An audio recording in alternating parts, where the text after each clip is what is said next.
para derrubar esses índices tão negativos é comandado por um senador piauiense, né, que é o senador Wellington Dias, do Partido dos Trabalhadores.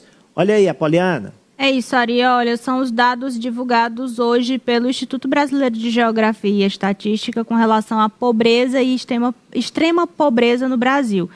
Na série histórica, que iniciou em 2012, o IBGE a fazer esse cálculo com base, obviamente, na renda.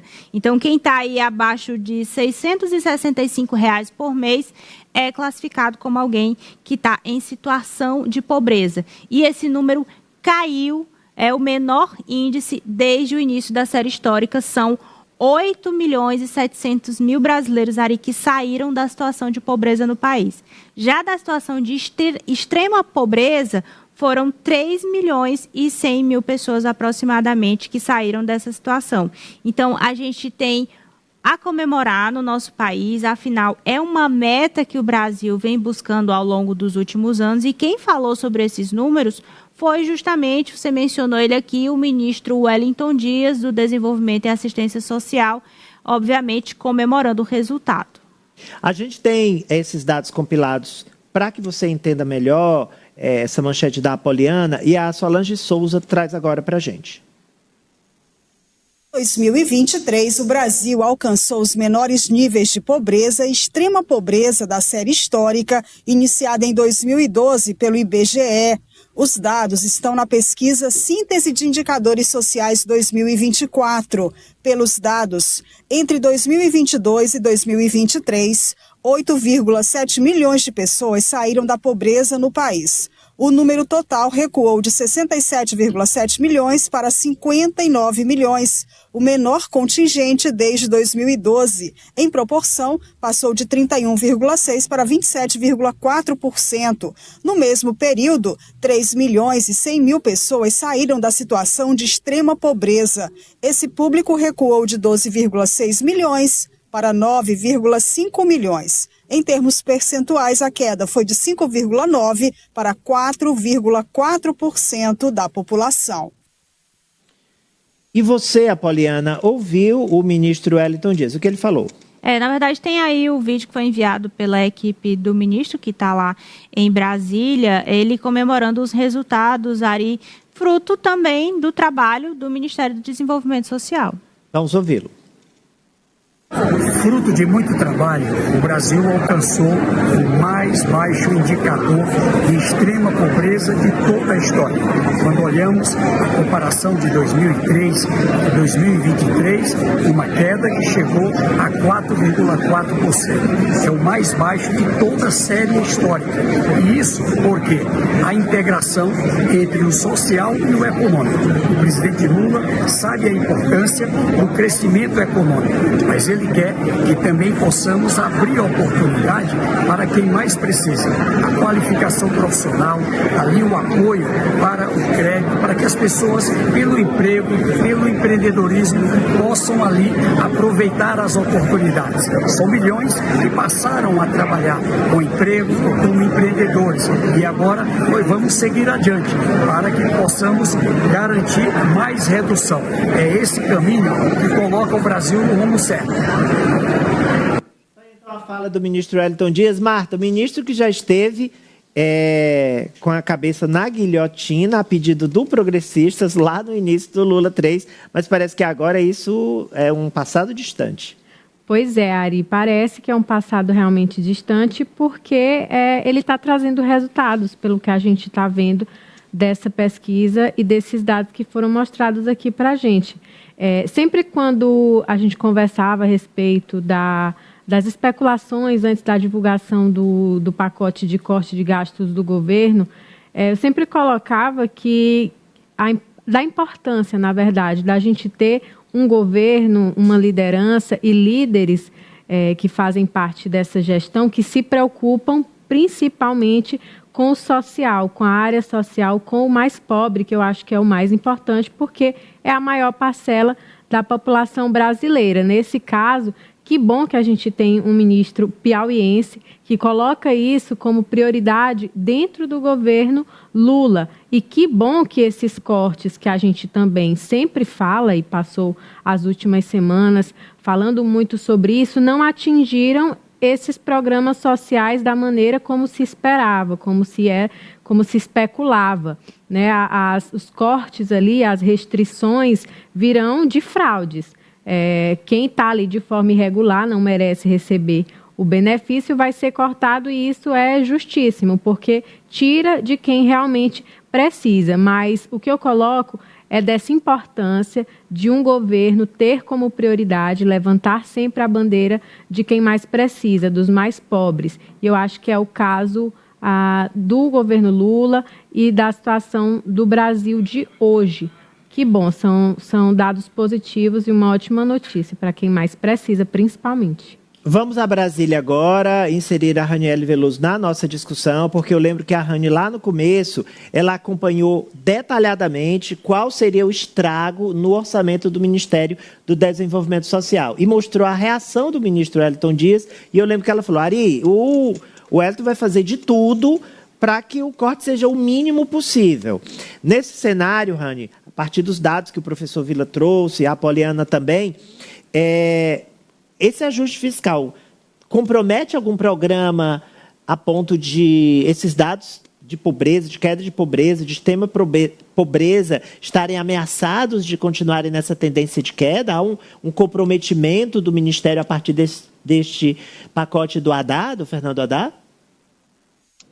Ótimo, Ari, sua pergunta. Infelizmente, eu não acompanhei a fala da Poliana e do professor, porque eu estava aqui na correria, acompanhando o governador de São Paulo, Tarcísio Gomes de Freitas, que estava aqui na Câmara até agora há pouco. Boa tarde primeiro a você e a todos que nos acompanham ao vivo direto de Brasília. Mas eu falei com o ministro Wellington Dias agora há pouco aqui na Câmara. Ele recebeu um mérito legislativo e logo após ele falou com a gente sobre vários assuntos. Possibilidade de reforma ministerial, também o pacote do corte de gastos e também esses cortes do Ministério do Desenvolvimento Social. Ele disse que não vai repetir, que não vai afetar os programas, o Bolsa Família, apesar das mudanças, porque eles vão na linha do fraude. Ele já tinha antecipado para a gente também esse corte no orçamento do ano que vem de no mínimo 3 bilhões de reais somente no Bolsa Família, então já era esperado. E, ao mesmo tempo, né, o ministro disse que a reação dele foi de estranheza pelo fato do mercado produtivo não ter aceitado o pacote de gastos, eu estou me escutando, com bons olhos. Inclusive, tem uma fala do ministro sobre isso, sobre essa reação do mercado. Vamos ver.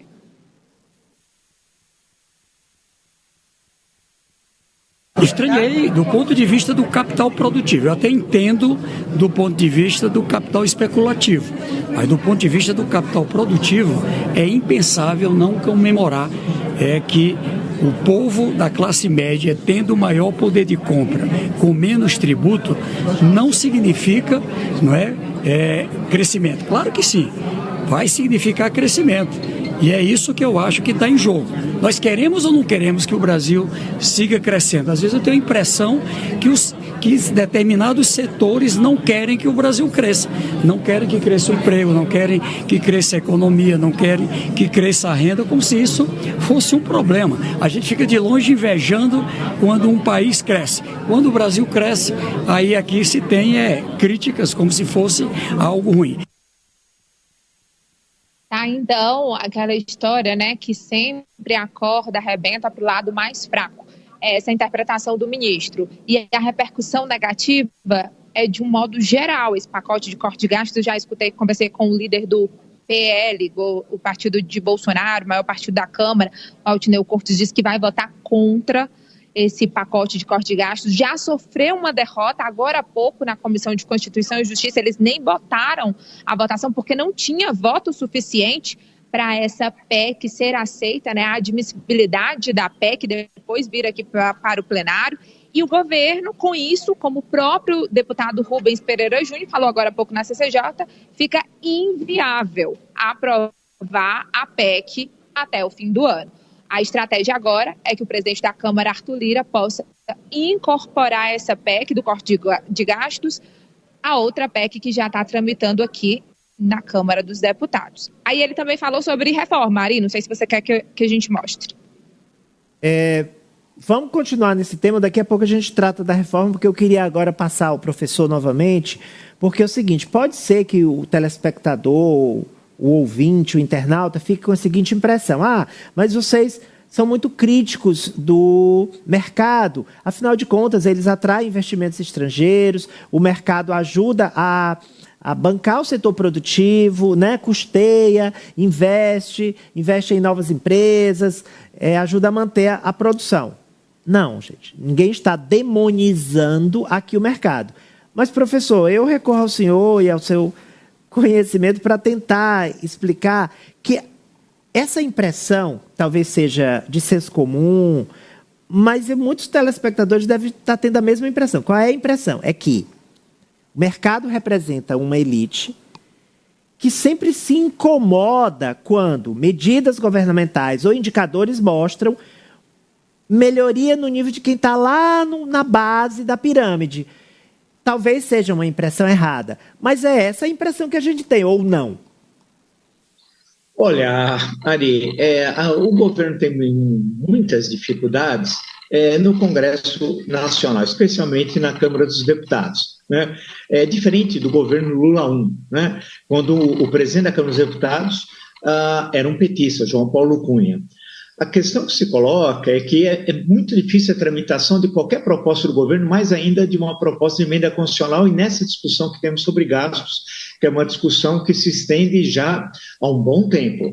O governo demorou muito para agir, muito para apresentar a proposta. Isso jogou água no moinho, não só dos adversários no Congresso, políticos do governo, como naqueles que especulam na Bolsa e no câmbio. Nós identificamos isso e falamos no momento adequado que isso estava ocorrendo. Por esperar até a reunião do G20, que era desnecessário. Então, a situação agora presente é difícil. Tem de ser aprovado esse ano, porque, caso contrário, cria-se uma situação muito ruim para o final do ano e início do próximo. O presidente Arthur Lira, que alguns dizem deverá ser futuramente até ministro do governo Lula, mas veremos isso adiante, mais uma vez vai demonstrar o poder que tem na Câmara dos Deputados. Ele deve destravar, para usar uma expressão tão augusta dos últimos tempos, destravar essa questão, buscar algum caminho regimental que facilite a discussão e a aprovação dos gastos, do corte de gastos. Certamente ele vai encontrar. Agora, demonstra mais uma vez a dificuldade de articulação que o governo tem na Câmara dos Deputados. A análise do professor é muito correta, o governo demorou demais para apresentar o ajuste, não apresentou da maneira correta, da maneira que deveria ter apresentado.